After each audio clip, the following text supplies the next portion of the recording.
1941 میں یہ حیدرآباد گئے، عثمانیہ یونیورسٹی کے طالب علموں نے آپ سے ایک انٹرویو لیا، بڑا اہم انٹرویو ہے۔ ان لڑکوں نے سوال کیا کہ آپ جو مذہب کے نام، اصل میں انگریزی میں یہ سب باتیں ہوتی تھی، انگریزی میں ایک ہی لفظ ہے ریلیجن۔ عیسائیت میں یا انگریزوں کی سیکولرزم کے اندر مذہب اور دین میں تو فرق ہو ہی نہیں سکتا، ان کی سمجھ میں نہیں بات آ سکتی، اس لیے وہاں دین کے لیے الگ لفظی ہے نہیں، لفظی ریلیجن ہے۔ اور اس چیز نے بڑی کنفیوژن پیدا کر رکھی ہے ہمارے ہاں۔ مسلمان ٹرانسلیٹر بھی جو ہیں یا جنہوں نے دین پہ، اسلام پہ کچھ لکھا ہے، تاریخ بھی لکھی، وہ بھی ہمیشہ اردو میں بھی آپ دیکھتے ہیں مذہب اسلامی کہتے ہیں ہمارے ہاں۔ یہ تو خاص سازش ہے نا جو ادھر کہا جاتا ہے مذہبی طبقے کے اندر، انگریزی میں ریلیجن ہی لفظ ہے، تو انہوں نے ریلیجن ہی کہا تھا۔ انہوں نے جواب دیا کہ جب میں انگریزی میں مذہب کا لفظ سنتا ہوں تو اس زبان اور قوم کے محاورہ کے مطابق لا محالہ میرا ذہن خدا اور بندے کی باہمی نسبت اور رابطہ کی طرف منتقل ہو جاتا ہے، لیکن میں بخوبی جانتا ہوں کہ اسلام اور مسلمانوں کے نزدیک مذہب کا یہ محدود اور مقید مفہوم یا تصور نہیں ہے۔ میں نہ کوئی مولوی ہوں نہ ملا، نہ مجھے دینیات میں مہارت کا دعویٰ ہے، البتہ میں نے قرآن مجید اور قوانین اسلامیہ کے مطالعہ کی اپنے طور پر کوشش کی ہے۔ اس عظیم الشان کتاب کی تعلیمات میں انسانی زندگی کے ہر باب کے متعلق ہدایات موجود ہیں۔ زندگی کا روحانی پہلو ہو یا معاشرتی، سیاسی ہو یا معاشی، غرضے کے کوئی شعبہ ایسا نہیں جو قرآنی تعلیمات کے احاطے سے باہر ہو۔ قرآن کریم کی اصولی ہدایات اور سیاسی طریقہ کار نہ صرف مسلمانوں کے لیے بہترین ہیں بلکہ اسلامی حکومت میں غیر مسلموں کے لیے حسن سلوک اور آئینی حقوق کا جو حصہ ہے اس سے بہتر تصور ناممکن ہے۔ اور فرمایا یہ جسے یہ کہتے ہیں داڑھی مونڈا، کرزن فیشن، کرسٹان، مغرب زدہ، مسٹر جنا، یہ اس کے خیالات ہیں صاحب۔ ابھی آگے چلیے صاحب، انہوں نے کہا کہ یہ جو آپ مذہبی حکومت کہتے ہیں، دوسری حکومتوں سے اس کی امتیازی خصوصیت کیا ہے؟ بڑا اہم سوال تھا۔ قائد اعظم نے کہا، اور عزیزان من یہ ہے ان کے وہ الفاظ جو میں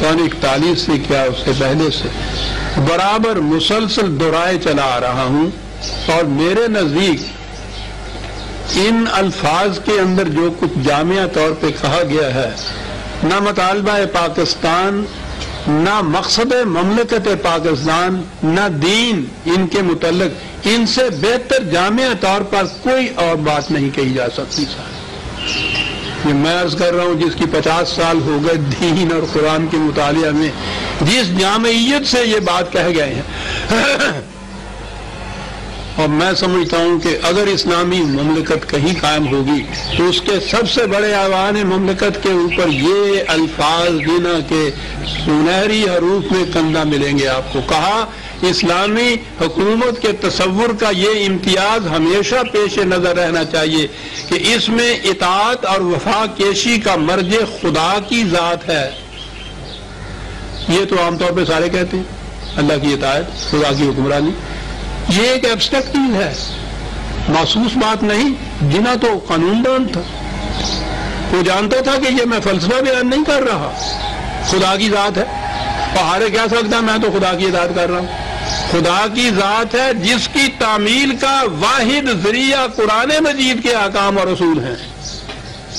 ایبسٹریکٹ کو کنکریٹ بنا دیا اس نے، قانون کے حادے کے اندر لے آیا تھا کہ یہ ہے اس سے مقصود۔ اسلام میں اصلاً نہ کسی بادشاہ کی اطاعت ہے، نہ کسی پارلیمان کی، نہ کسی اور شخص یا ادارے کی۔ اور سنیے، قرآن کریم کے احکام ہی سیاست یا معاشرت میں ہماری آزادی اور پابندی کے حدود متعین کرتے ہیں۔ اسلامی حکومت دوسرے الفاظ میں قرآنی اصول اور احکام کی حکمرانی ہے، اور حکمرانی کے لیے آپ کو علاقہ اور مملکت کی ضرورت ہوتی ہے۔ کیوں عزیزان من؟ کہیں بھی اور آپ نے اس جامعیت سے صحیح تصور اسلامی مملکت کا، دین کے مقصد کا کہیں دیکھا ہے؟ اور آپ نے اور ان حضرات کی طرف سے کبھی یہ الفاظ بھی سنے ہیں کہ قائد اعظم نے یہ کچھ کہا تھا؟ ان کی تو انتہائی کوشش ہے کہ یہ چیزیں کہیں تاریخ کے اوراق میں بھی نہ رہیں، اس لیے کہ اس کے بعد نہ پیشوائیت رہتی ہے، نہ ذاتی حکومت رہتی ہے، نہ اصلاً کو جمہوریت رہتی ہے۔ قرآنی احکام اور اصول ہی ہماری آزادی اور پابندی کی حدود مقرر کرتے ہیں۔ ایک ایک لفظ تلا ہوا ہے قانون کی زبان میں، حدود مقرر کرتے ہیں، جزیات نہیں دیتے، باؤنڈری لائنز دیتے ہیں۔ ان کے اندر رہتے ہوئے امت باہمی مشورے سے اپنے اپنے زمانے کے تقاضے کے مطابق خود قوانین وضع کرتی ہے، حدود متعین کرتی ہے قرآن۔ ان سے تجاوز کیا اسلام نہیں رہا۔ ان کے اندر رہتے ہوئے آپ کو آزادی ہے اپنے زمانے کے تقاضوں کے مطابق اپنی جزیات قانون کی خود متعین کیجیے، یہ ہے کہ گنا۔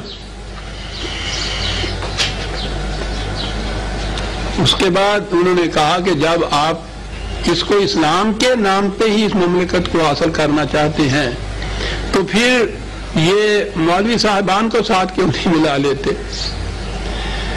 بڑے متین اور سنجیدہ تھے۔ کہا کہ دقت یہ ہے کہ جب اس جد و جہد کو مذہب سے تعبیر کیجئے تو ہمارے علماء کی ایک جماعت بغیر اس بات کے سمجھنے کے کہ کام کی نوعیت، تقسیم عمل اور اس کی اصلی حدود کیا ہیں، ان امور کو صرف چند مولویوں کا اجارہ خیال کر لیتی اور اپنے حلقے سے باہر اہلیت و استعداد کے باوجود مجھ میں یا آپ میں، یعنی ان کے سوا کسی اور میں، اس خدمت کے سر انجام دینے کی کوئی صورت انہیں نظر ہی نہیں آتی۔ مسلم لیگ کے پنڈال میں مولوی صاحبان کا ایک وفد آ گیا تھا ان کے پاس اور ان سے کہا تھا کہ آپ چاہتے ہیں کہ مسلمانوں میں اتحاد رہے، تفرقہ نہ رہے، الگ الگ طبقات نہ رہے، تو اس کی ایک عملی شکل ہم آپ کو بتاتے ہیں کہ جب آپ مسلم لیگ کا جلسہ کریں اس کے پنڈال میں نماز کے وقت نماز با جماعت کا اہتمام کریں اتحاد کے لیے۔ قائد اعظم نے فرمایا کہ مجھے نماز کی اہمیت سے انکار نہیں ہے، لیکن میں آپ سے پوچھتا ہوں کہ اگر اس قسم کی پنڈال میں جماعت کھڑی کر دی تو اس کا امام کس کو بنایا جائے گا؟ کہا کہ یہ تو ہو سکتا ہے کہ اگر میں کھڑا ہو جاؤں سامنے تو کوئی اس سے اختلاف نہ کرے، لیکن میں تو اپنے آپ میں اس کی اہمیت احساس نہیں پاتا۔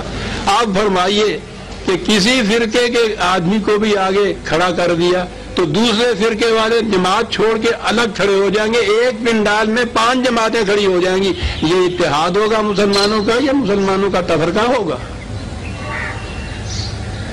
یہ کچھ وہ جانتے تھے۔